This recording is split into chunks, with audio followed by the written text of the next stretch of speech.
Aerosmith's Steven Tyler has changed a lot over the decades, morphing from youthful offender to proud grandpa. Let's take a look at his sprawling journey.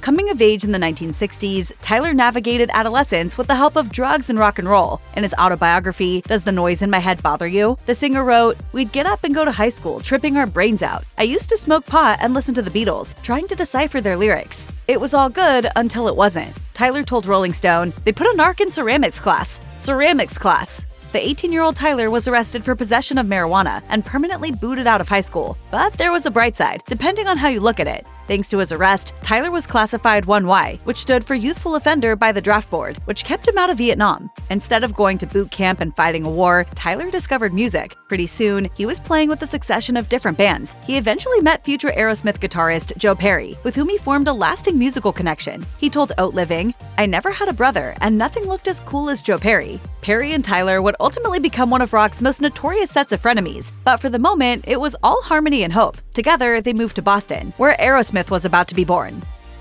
In the early 70s, Tyler began to experiment with the style. His look was influenced by British fashion, especially the structured flamboyance of Carnaby Street. By 1971, he was having clothes tailor-made for him, prompting Joe Perry to regularly ask, "That looks great. Do they make that for men?" In 1970, Aerosmith played their first gig at a Boston high school. For his stage fit that night, Tyler wore a school basketball shirt he'd swiped from the locker room. It was a humble beginning for the supergroup to be.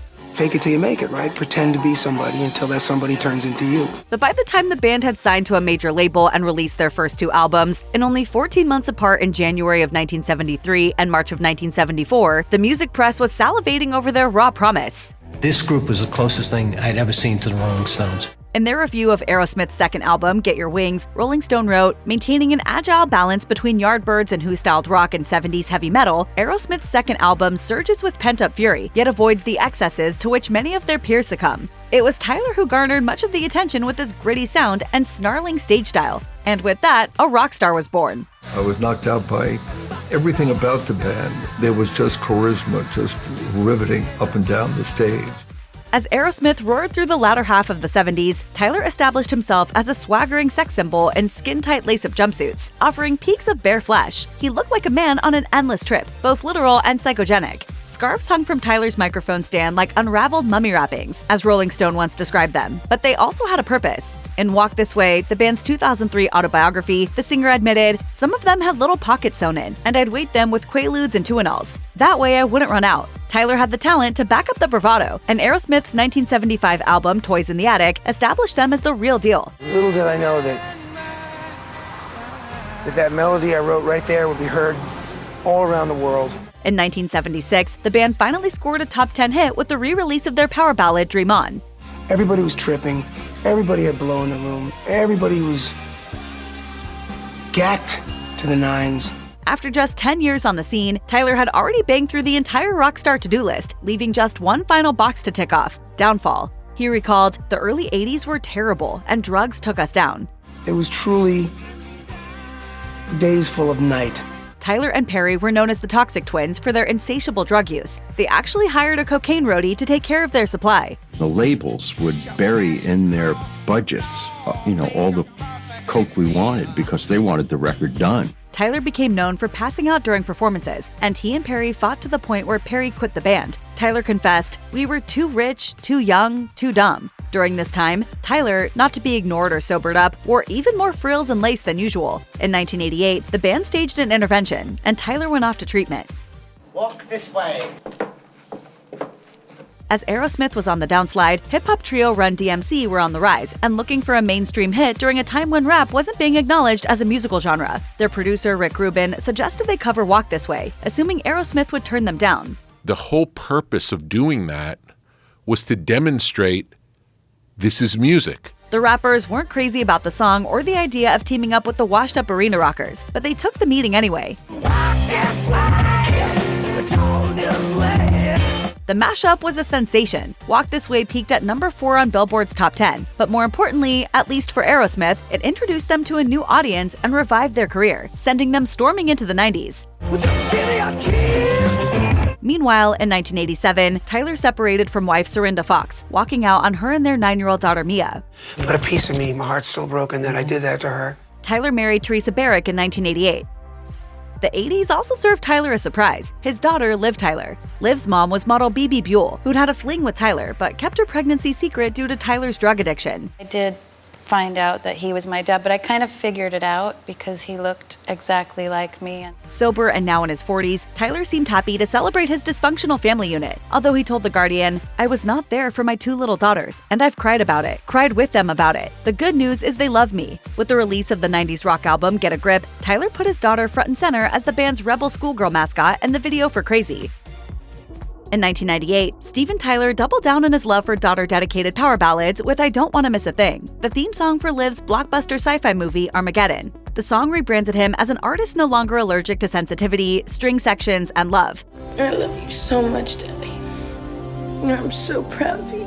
The mainstream ate it up to the point where, in 2001, Aerosmith co-headlined the Super Bowl halftime show with NSYNC. When it came to Tyler's halftime fit, Entertainment Weekly wrote, "Tyler is already deep into his substitute art teacher phase with a scarf that says, 'I don't care,' and a dark coat that whispers, 'I want to suck your blood.'" Are those really your lips, or are they lip implants like Barbara Hershey had in the movie Beaches? They mine, man. In the 90s, Steven Tyler once told Rolling Stone that he wasn't afraid of turning into a parody of himself as he aged, and by 2002, the 54-year-old singer had eased into his self-caricature like an old pair of slippers. It didn't help matters that Aerosmith's next studio album had been delayed until 2007, with the greatest hits collection pushed out in its place. Tyler's cameo as himself in Be Cool, wearing a snakeskin suit and purring at how gorgeous Uma Thurman looks at a basketball game, further hinted at the arrival of the relic phase of his career.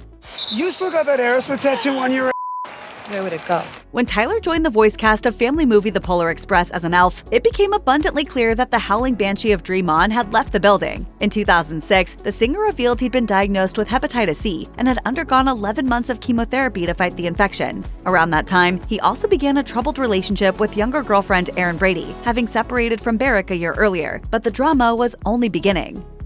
In 2009, Tyler was hospitalized after a fall from the stage during an Aerosmith show in South Dakota, and a few months later, he went to rehab to battle an addiction to prescription painkillers. Tyler told Rolling Stone that his bandmates were so angry about his relapse that none of them called during his time in rehab, saying, "I was so expletive with them for not calling me that I told my manager, 'Get me something else. I need a side job. I need a day job. Get me something like Idol.'" There was just one problem. He didn't tell the band. Perry claimed he found out about Idol online, telling Digital Spy, "After working with me for 40 years, he couldn't tell me about this. Why so secretive? We're told it's a done deal. If Steven is committed to a TV show, that kind of affects the rest of us. We'd like to plan our lives, you know?" Style-wise, for his move into television, Tyler upped his suit game with an assortment of structured looks featuring animal prints, leather, and frills. He looked less like an American Idol judge than a professor of hard rock who'd just gotten tenure. But Tyler will always be a rocker, and in 2010, he was ready to get back to fronting Aerosmith, having made his bandmates suitably jealous with his American Idol stint. Once they were back on the road, the singer announced, "It's time for me to let go of my mistress, American Idol, before she boils my rabbit. I strayed from my first love, Aerosmith, and I'm back." In 2011, TMZ alleged that Tyler's family was enraged about his engagement to 38-year-old girlfriend Erin Brady, with unnamed sources saying, "She's just not nice." Whether that was true or not, Tyler and Brady had broken up, supposedly for good, by the beginning of 2013. Now in his 70s, Steven Tyler's transformation from golden rock god to something resembling a golden girl was definitely turning heads. Ever since College Humor shared a viral 2014 tweet about the singer looking like a cool grandma, the label stuck, and for years afterwards, publications like BuzzFeed would roll with the joke that Tyler kind of rocks as the coolest grandma ever in his golden years. Still, the Blanche Devereaux of rock continued to make noise with Aerosmith thanks to the joy of rescheduled tour dates, and he seemed to have found love again with his former personal assistant, Amy Preston. The couple, who share a 39-year age gap, were rumored to have started seeing each other in 2014, but they didn't appear in public together until 2016. In 2020, Tyler celebrated his partner in an Instagram post where he thanked her for being a friend. The singer wrote, "I love you for being by my side all this time. Such a crazy ride, through thick and thin." All of which is to say that as much as Tyler changes, he also remains much the same. In 1994, he told Rolling Stone, "I don't buy into the idea that you're not supposed to rock and roll after a certain date. By all accounts, this grandma is still rockin'."